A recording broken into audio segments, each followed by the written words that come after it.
Bon allez, faut que j'accélère le mouvement. Je n'ai pas un train à prendre, mais j'ai une journée bien remplie qui m'attend du côté de la gare de l'Est. Un quartier en plein renouveau. J'ai rendez-vous avec une bande de filles. On va commencer par Christelle, qui s'occupe du couvent des Récollets, un lieu entièrement rénové, qui accueille des artistes et des scientifiques venus du monde entier.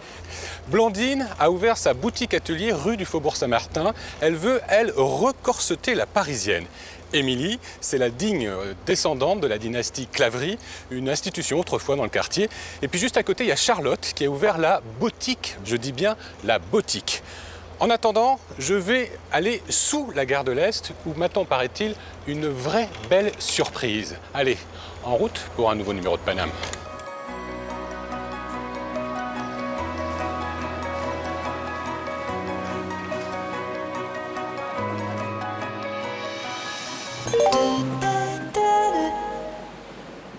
Vous êtes arrivé à Paris-Est, voie 7.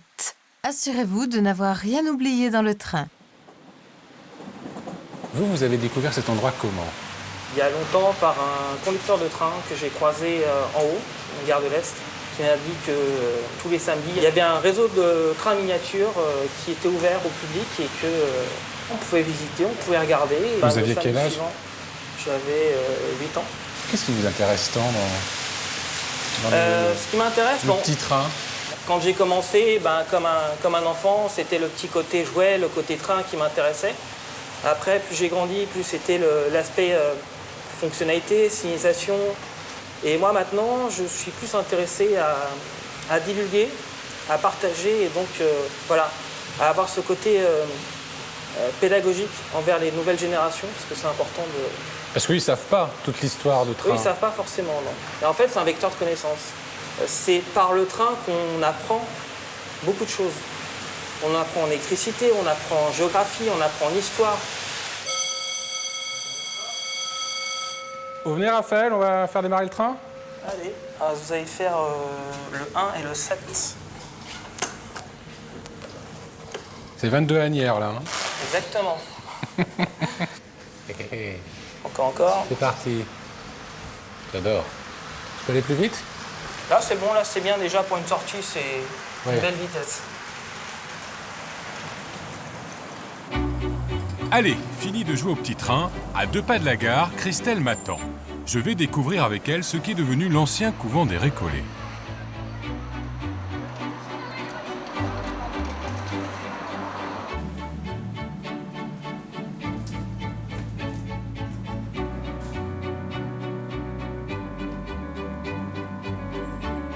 Bonjour, Christelle. Bienvenue au Récollet. Merci, c'est une vraie surprise, cet endroit. J'en réserve d'autres. Prêt pour une petite visite? Ah bah oui, je suis d'accord, je vous C'est suis. parti.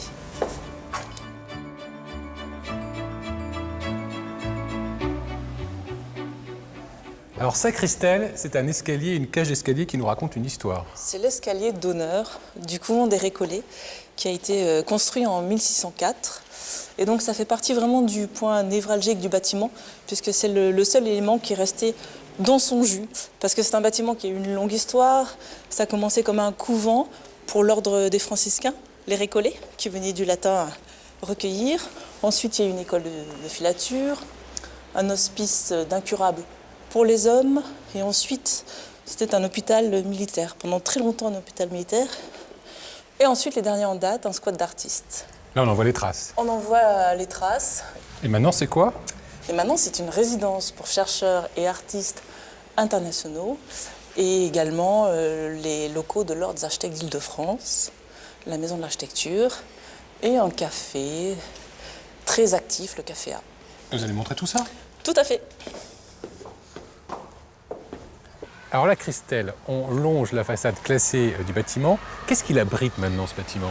Tout ça, ce sont des logements, des ateliers, des studios qui abritent donc des chercheurs, des artistes étrangers. Et comme vous pouvez le voir, ils sont plutôt bien situés, puisqu'ils donnent tous sur le jardin Villemain. Oui, c'est plutôt sympa comme vue. C'est sympa et calme, parce que c'est surtout Ce qu'ils recherchent, c'est un lieu de travail. C'est un lieu de résidence, mais c'est un lieu de travail, de création. Donc les meilleures conditions pour le travail, c'est le silence. Comment on devient résident ici? Déjà, il faut être très gentil avec moi, ça c'est très important. Et ensuite, nous avons signé les conventions de parrainage avec des organismes divers et variés, des universités, des centres de recherche, la Villa Médicis. On aime la diversité, soit des circassiens, des chorégraphes, des plasticiens, des photographes, des astrophysiciens, des mathématiciens. La liste est très longue et le nombre de nationalités aussi que l'on reçoit. Une année, j'en avais dénombré jusqu'à 60. C'est incroyable. Ah oui, donc c'est une espèce de tour de Babel ici. Oui. Ça parle toutes les langues. Exactement.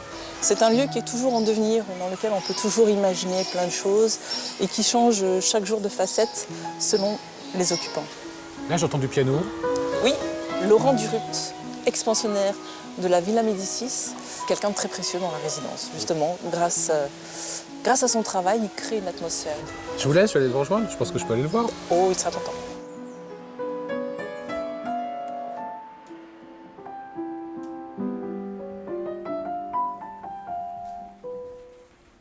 Bonjour. Yvan, qu'est-ce que vous jouez? Je vous joue Les Cloches de Genève, qui est la dernière pièce de la première année de pèlerinage de Franz Liszt. C'est très romantique. Très romantique, tout à fait. Il y a une âme particulière ici pour la création? Je dirais que l'âme, elle est plutôt, elle émane en fait du lieu qui a vraiment une magie propre. On a ce jardin qui est juste à côté avec les enfants qui jouent. On a cette terrasse par laquelle on arrive qui est vraiment très très agréable. Je peux jouer du piano toute la nuit quasiment, puisque ce sont des bureaux en dessous et que les murs sont très larges. J'ai un jardin, j'ai 5 fenêtres. Enfin, c'est un cadre de travail inestimable. Comme c'est un lieu très agréable, il se trouve qu'il y a beaucoup d'artistes qui n'habitent pas ici, mais qui viennent se retrouver ici aussi. Donc c'est ce genre de rencontres aussi qui se produisent. C'est le point de rendez-vous. Le café A est régulièrement décoré dans une thématique différente. Et là, c'est Cuba, donc ça va être Morito et musique cubaine. Bah, écoutez, merci Laurent, je vais vous laisser continuer de répéter. Moi, je vais revenir ce soir, quand l'ambiance sera un peu chaude au café A. Je vais continuer ma balade dans le quartier. Vous serez le bienvenu.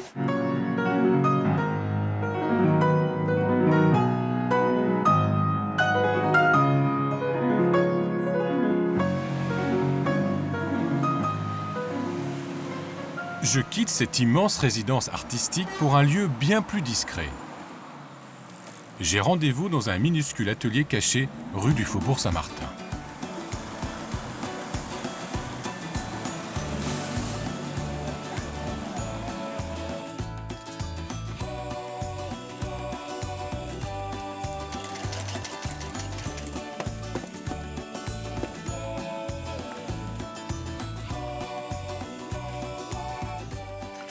Bonjour Blandine. Bonjour Yvan. C'est charmant chez vous. Mais c'est un peu caché, c'est l'atelier clandestin du corset, quoi. Non, il n'y a pas de clandestin il est caché ici, il n'y a que moi. Là, je suis en train de coudre un serre-taille. Voilà, donc c'est une petite pièce qui commence en dessous de la poitrine, en fait, qu'on peut porter assez facilement. Au-dessus d'une robe ou un chemisier. Ça, c'est un corset aussi, alors? Ça fait partie de la famille des corsets, oui. Mais dites-moi, Blandine, qui porte des corsets aujourd'hui? Celles qui le veulent, celles qui osent. Voilà, il faut oser le corset aujourd'hui. Le corset, c'est plus un instrument de torture. Ah oui, ça a quand même cette image-là, le corset. Ça garde cette image-là, mais à l'heure actuelle, on fait quand même des corsets qui sont beaucoup plus confortables, on les adapte. On va jouer sur le nombre de baleines. Avant, on en mettait beaucoup plus, maintenant, on en met un petit peu moins. Ne vous en portez pas, vous, là, de corset? Non, j'en ai pas mis aujourd'hui. D'habitude, vous en portez? Ça m'arrive d'en porter. Je mets plus facilement un serre-taille pour le quotidien. Le corset, personnellement, je le garde plus pour les soirées. Après, à chacune de porter son corset comme elle l'entend. Ce qui vous plaît, c'est que ça donne une allure, c'est ça? Oui, moi je trouve que ça donne une allure. Après, moi, ce qui me plaît, c'est le faire aussi, faire les corsets.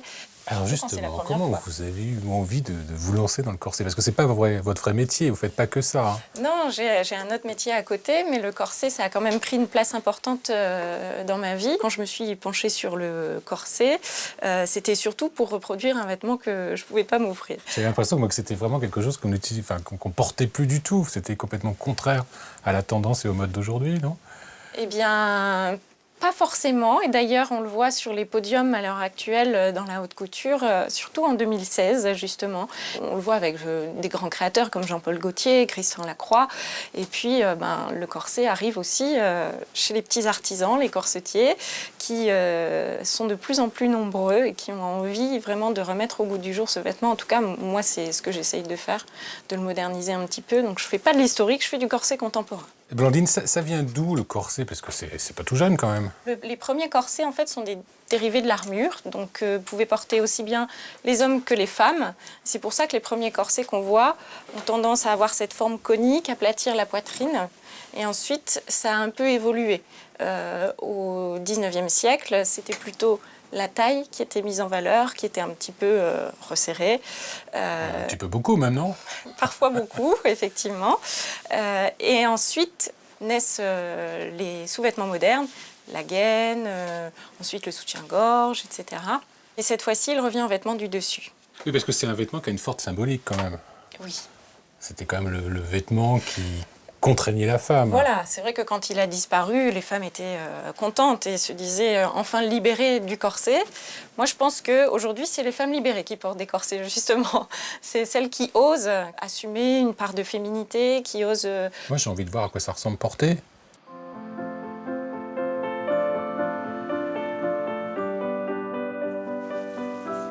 On peut serrer jusqu'où, là? Bon, là, je me suis arrêtée. Je sais pas si je peux encore, c'est mademoiselle qui le dit à ce moment-là. Ça va, là? Ça va. Voilà. C'est très agréable. On a l'impression d'être maintenu, donc c'est plutôt confortable en fait. C'est pas trop serré. C'est pas un ça va. souffre-douleur? Ah non, pas du tout. Ah ben voilà. On va essayer un souffre-douleur. J'en ai pas. Alors là, c'est un corset avec un busque, donc lassage à la paresseuse au niveau de la taille. Donc la pression, Julie, c'est comment? Ah, c'est très agréable aussi. C'est vrai Le fait d'être maintenu, c'est vraiment confortable. Moi, j'ai fait de la danse classique en plus, donc j'ai l'habitude d'avoir, comment dire... Une posture. Voilà. Puis on se sent jolie en plus.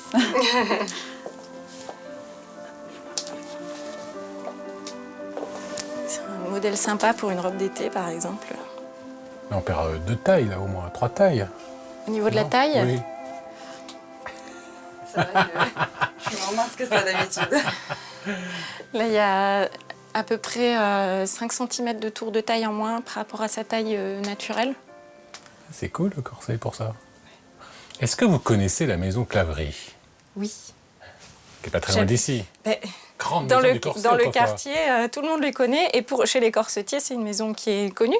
C'est d'ailleurs l'une des seules enseignes encore présentes pour les corsetiers, parce que toutes les autres ont disparu. Et celle-là, elle est encore écrite. Ouais. Bon, ils font plus vraiment du corset maintenant. Ils en vendent quelques-uns Oui. à la Mais commande. la devanture est très belle.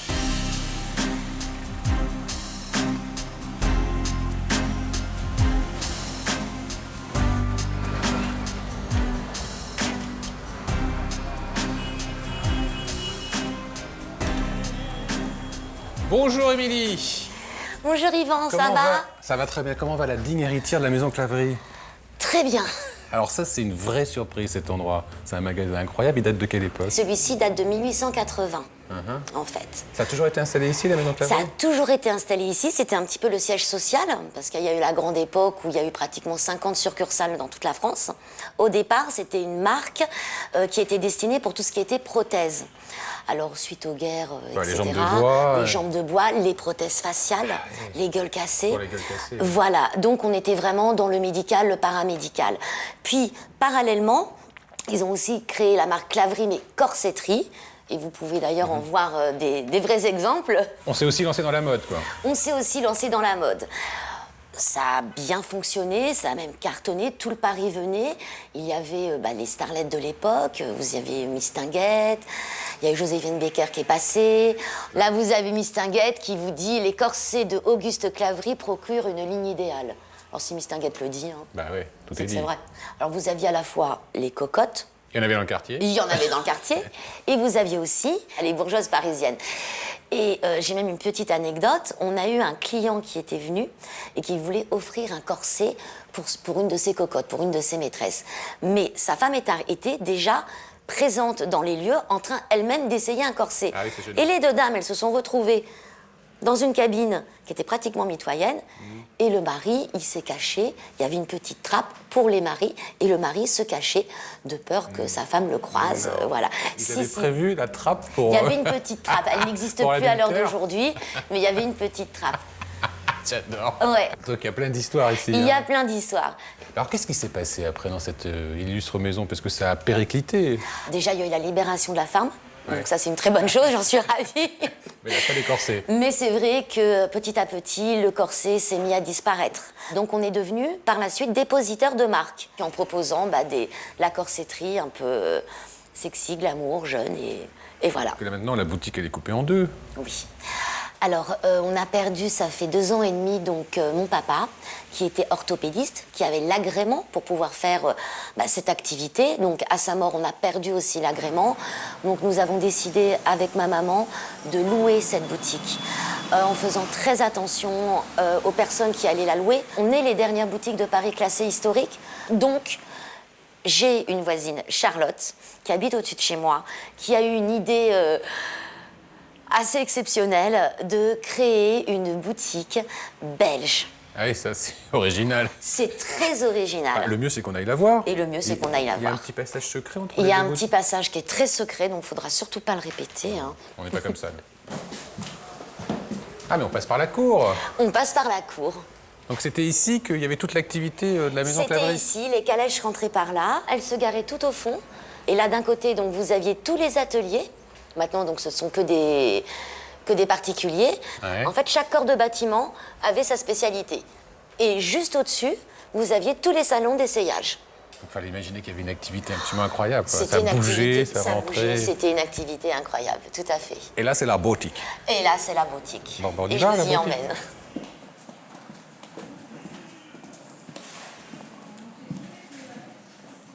Coucou Charlotte.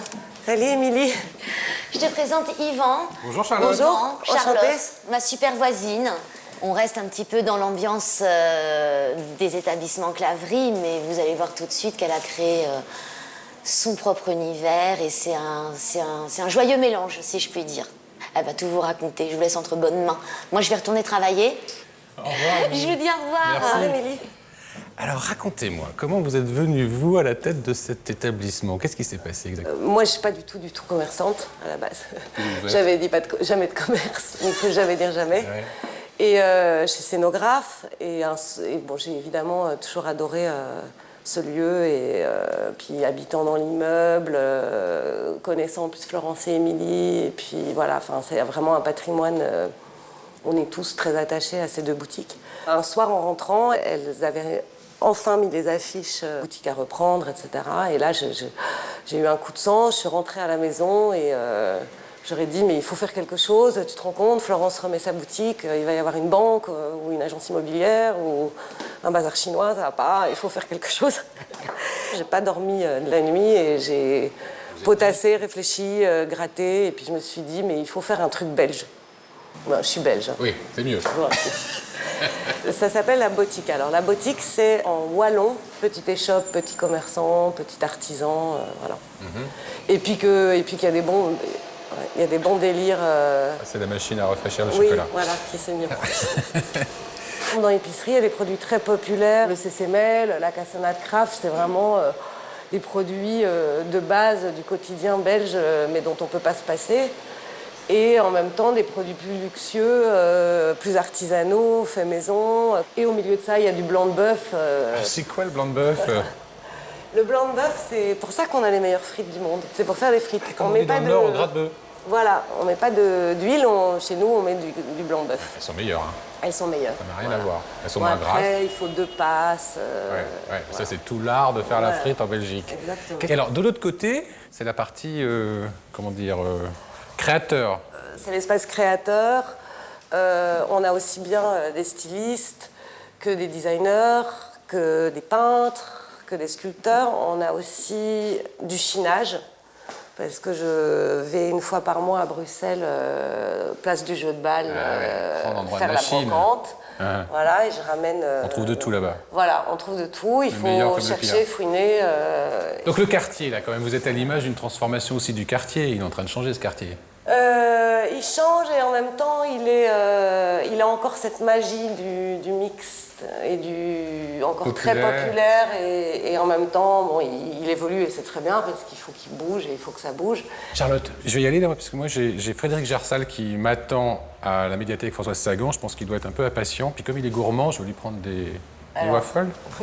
Des waffles. Chez nous, on n'a pas les gaufres, les célèbres gaufres de Liège, parce qu'elles se mangent chaudes, si vous les connaissez. Mais on a des galettes pur beurre. Et ça, c'est le goûter des Belges. Par excellence. Par excellence, voilà. Moi, je prends un produit pour moi, là, ça m'intéresse beaucoup, ça, de ne pas tenir hors de portée des enfants. Un croquant de fraise. Un croquant de fraise. Parce qu'il n'y a pas de sucre. Super. Il n'y a que du fruit. Génial. C'est bon pour les grands enfants aussi. Que je suis. Merci Charlotte. Au revoir. Au revoir Yvan. À bientôt. À bientôt.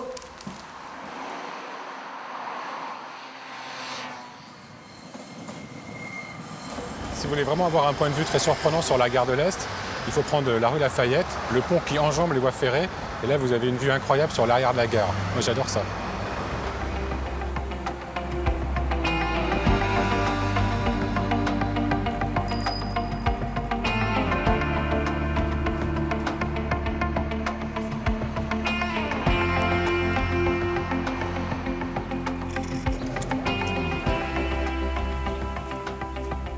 Bon Frédéric, comment ça va? Très bien. Je vous ai amené votre 4 heures. Ah, c'est gentil. Ça vient d'une boutique belge à Paris, pas très loin de l'autre côté. Je mangerai ça après. Bah oui, parce que Après. vous en plein les deux. Oui, voilà, exactement. C'est beau chez vous? Ah, mais dites donc, venez voir, parce qu'il faut que je vous montre. Puis ça a une histoire incroyable. Tout a commencé...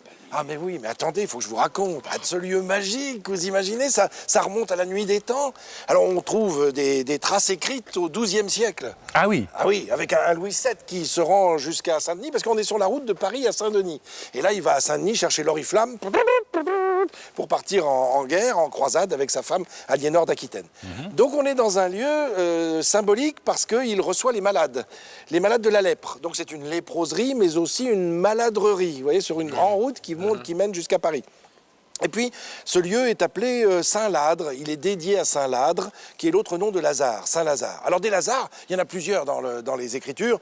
Dans les Évangiles, on en voit un qui est frère de Marthe et Marie. Et puis, il y en a un autre qui est rempli de boutons, qui meurt et qui part au paradis. Eh bien, c'est lui, le saint patron des lépreux. Voilà pourquoi toutes les léproseries sont dédiées à Saint-Lazare. Alors, il y a Saint-Lazare, Ah oui. et puis pas très loin d'ici, il y a la statue de Saint-Vincent de Paul. Alors, qu'est-ce qu'il fait, notre ami Saint-Vincent de Paul? Alors, ici justement, tout est lié dans cette histoire. Et lui, il va passer son existence à venir en aide aux plus démunis, aux plus pauvres, à ceux qui n'ont pas la possibilité d'apprendre, d'aller à l'école. Il va prendre soin de tout le monde. Et à un moment, il va créer un ordre religieux de prêtres. Et puis, il va se dire, mais où est-ce que je vais les installer? Bah, ici. Pourquoi pas? C'est ce que Comme par hasard, ici. C'est ce que lui dit le prieur. Écoutez, on n'est plus que 8 ou 9. Si vous voulez, Vincent, vous vous installez ici. C'est ce qu'il fait. Du coup, ces prêtres deviennent les lazaristes, puisqu'on est en un lieu qui est dédié à Saint-Lazare. Vous voyez le lien? Qu'est-ce qui s'y passe ici? Ah bah alors ici, du coup, c'est à la fois toujours un hôpital, et puis c'est aussi un lieu où on va enseigner aux enfants les plus démunis. Alors c'est devenu aussi une prison au moment de la Révolution, principalement, où les ordres religieux là sont évacués, annulés, détruits, disparaissent de France. Du coup, le lieu est transformé en prison pour femmes. Les cellules qui étaient des cellules monacales deviennent des cellules pour prisonnières et prisonniers, parce qu'on est à la période de la terreur, et figurez-vous que des prisonniers, il y en a des dizaines, des centaines, hélas, des milliers. La préfecture va confier les lieux aux hôpitaux de Paris. Ça devient l'hôpital Saint-Lazare, jusqu'à très récemment, 1998 à peu oui, c'est près. récent. Ah oui, oui. Puis maintenant, c'est une médiathèque. C'est-à-dire qu'on s'est dit, qu'est-ce qu'on va faire de ces lieux? C'est tellement magnifique, c'est tellement vaste. Alors on a réfléchi pendant un moment, puis en 2015, on a coupé le ruban et on a inauguré cette magnifique médiathèque. Il y a 100 000 documents, ça sera à peu près la totalité des documents que l'on y trouvera en 2017, avec un fonds pour la jeunesse exceptionnel. Il faut venir, parce que c'est là qu'on a le savoir, la connaissance, la culture. On prend le temps de venir dans cette médiathèque au cœur de Paris. Mais comme vous êtes un grand gamin, vous allez mais moi, j'ai étudier encore là-bas. Mais non, mais c'est que j'ai du boulot. Puis j'ai des gâteaux pour vous, parce que c'est ne pas tenir hors de portée des enfants. Ah, c'est pour moi. Allez, mangez pas tout, quand même. Oui, à bientôt. Pas comme le premier. Merci, Yvan. Bon allez, je vais laisser mon ami Frédéric Gersal plancher sur sa prochaine chronique à la médiathèque Françoise Sagan. Moi, je vais retourner au café au couvent des Récollets. Je vais suivre le conseil de Laurent le pianiste qui m'a dit que c'était l'endroit idéal pour terminer la journée autour d'un verre.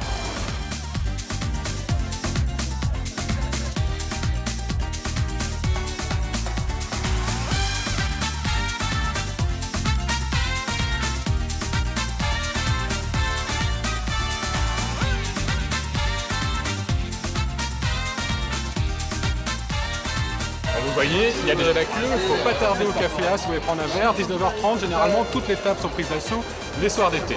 Moi, je trouve que c'est quand même l'endroit idéal pour prendre un verre. On est à l'ombre des acacias, on est à l'abri des tumultes du boulevard Saint-Martin. On est dans une ambiance de fête de village avec ces petits lampions, ces étoiles cirées.